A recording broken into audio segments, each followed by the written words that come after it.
The episode was supposed to be lighthearted, a celebration of Jennifer Lopez's latest album, with Kelly Clarkson eager to chat about music, motherhood, and life in the spotlight. But from the moment Jennifer walked on stage, the air was charged. She was radiant, yes, but also visibly tense, her smile tight and her eyes scanning the set like she was looking for an escape. Kelly, sensing the tension, tried to break the ice with a warm greeting and a joke about Jennifer's ever-youthful appearance. But instead of laughing, Jennifer tilted her head slightly and said, "I appreciate that, Kelly, but I'm here to talk about my work, not my face." The audience chuckled nervously, unsure whether it was a playful jab or the first crack in a looming storm. Kelly shifted in her chair, her cheerful tone dimming just a notch as she moved to the next question.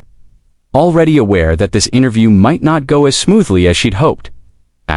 Kelly brought up Jennifer's recent documentary, which had been trending for weeks. She mentioned a scene that went viral, Jennifer candidly talking about the pressures of fame and relationships. "It was so vulnerable," Kelly said.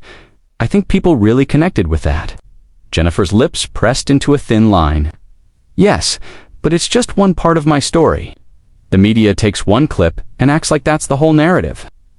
Kelly nodded, but pressed gently. "Still, it must feel good to know people relate to you in that way." Jennifer's eyes narrowed slightly.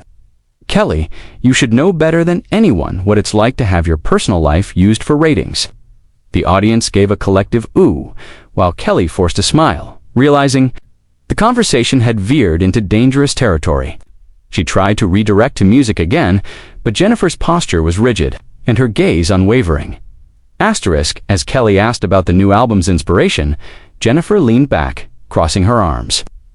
"It's about empowerment," she said, her tone sharper now, "about not letting anyone, whether it's the press, the industry, or even other women, define you." Kelly smiled, but Jennifer continued, "You know, sometimes in this business, people try to pit women against each other for entertainment. I'm not playing that game anymore." Kelly's smile froze.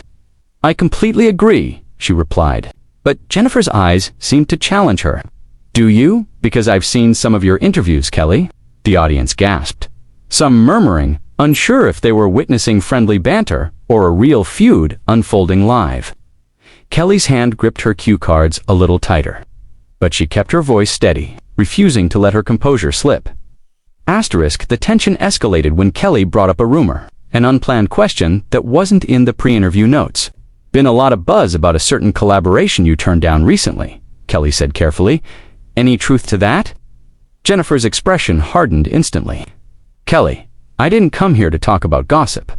I came to talk about my art." Kelly tried to laugh it off. "It's not gossip if it's coming from you." But Jennifer's jaw tightened, and she replied coldly, "Then maybe you should stick to the questions we agreed on." The air went heavy, and even the camera operators seemed to slow their movements.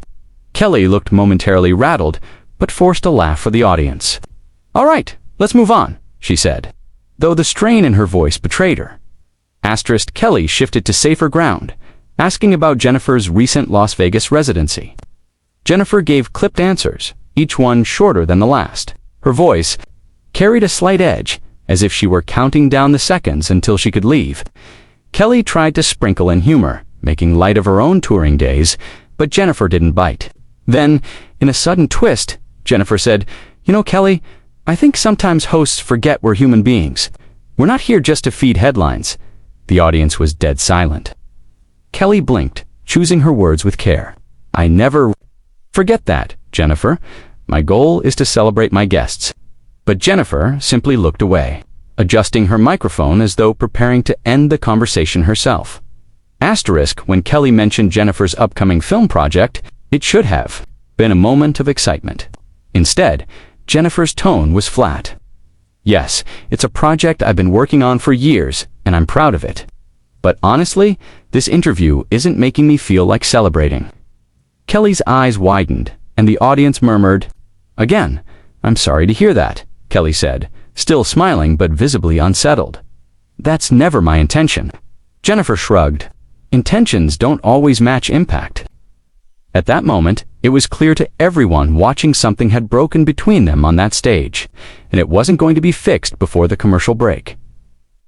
The producers in the control room scrambled, feeding Kelly instructions through her earpiece. She tried to smooth things over, offering Jennifer an opportunity to perform a song from her album.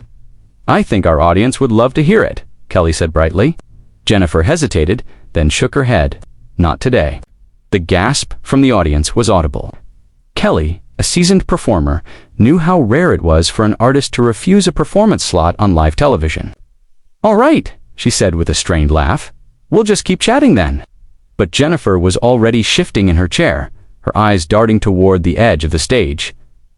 Finally, during what was supposed to be a light segment about Jennifer's favorite childhood memories, she leaned forward and said, "You know what, Kelly? I think we're done here." The studio froze. Kelly's smile faltered. "You're leaving?" Jennifer nodded, unclipping her microphone with a sharp motion. "I don't need to sit here and be poked at under the guise of conversation." Kelly reached out saying, "Jennifer." Wait, but Jennifer was already standing. The audience watched in stunned silence as she walked off the set, heels clicking against the stage floor, her team quickly following behind. The cameras cut to Kelly, who sat there for a split second, visibly stunned but quickly regaining her composure. "Well," she said, forcing a smile. "Live television, folks. You never know what's going to happen." The audience laughed nervously, some still craning their necks to see if Jennifer might return. Kelly shuffled her notes, clearly rattled but determined to keep the show moving. Behind the scenes, producers whispered furiously, unsure whether to cut to commercial or keep rolling. Kelly decided to press on, filling the empty air with a lighthearted story of her own. But it was clear to everyone watching that the energy had shifted dramatically. Within hours, clips of the moment flooded social media. Fans were divided, some blaming Kelly for asking loaded questions, others accusing Jennifer of overreacting. Hashtags like #JLO walks out and #KellyVs JLO trended worldwide. Entertainment outlets speculated about the real reason behind Jennifer's abrupt exit, digging into past interviews for any hint of tension between the two. Kelly addressed the incident briefly in a later segment, saying she respected Jennifer and wished her the best, but the damage was done. For days, the confrontation dominated headlines, and the image of Jennifer Lopez storming off stage mid-interview became one of the most replayed and dissected moments in talk show history. Kelly sat frozen for a moment, gripping the arm of her chair as the echo of JLO's heels clicking down the hallway faded. The crew stood awkwardly, unsure whether to cut to commercial or fill the silence. The audience whispered among themselves, their murmurs carrying a mix of disbelief and excitement.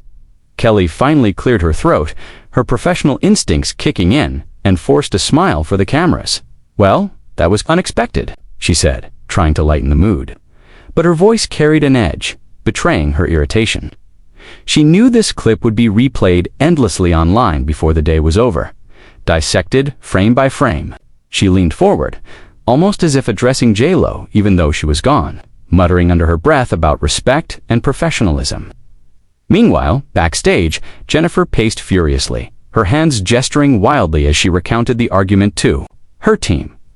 One assistant tried to calm her, suggesting they handled the fallout later, but JLo wasn't having it. "She knows exactly what she did," Jennifer snapped, her voice sharp. "I don't let anyone talk to me like that, on camera or off." Her publicist quickly began drafting a statement, knowing the incident could blow up on social media. Within minutes, still, part of Jennifer's anger wasn't just about Kelly's comments. It was about how blindsided she felt, coming into what she thought was going to be a lighthearted interview, only to be pushed into a corner on live TV. On set, producers scrambled in Kelly's earpiece, urging her to pivot and keep the energy alive. Kelly gave a brief professional wrap-up of the segment and tossed to a commercial break. But inside, her heart was still pounding. She felt both angry and betrayed, angry that the conversation had turned so personal so quickly, and betrayed that someone she'd once admired had lashed out in such a public way. As soon as the cameras were off, Kelly pulled off her mic pack with a sharp movement and marched toward her dressing room, avoiding eye contact with anyone in the hallway. The gossip cycle ignited almost instantly. Within 20 minutes, fan-shot phone clips of the confrontation were circulating on TikTok and X, with captions like J.Lo storms off Kelly Clarkson's show full drama and Kelly versus J-Lo, the showdown. Comment sections were flooded with heated debates, some defending Kelly, praising her for standing her ground, others siding with Jennifer and accusing Kelly of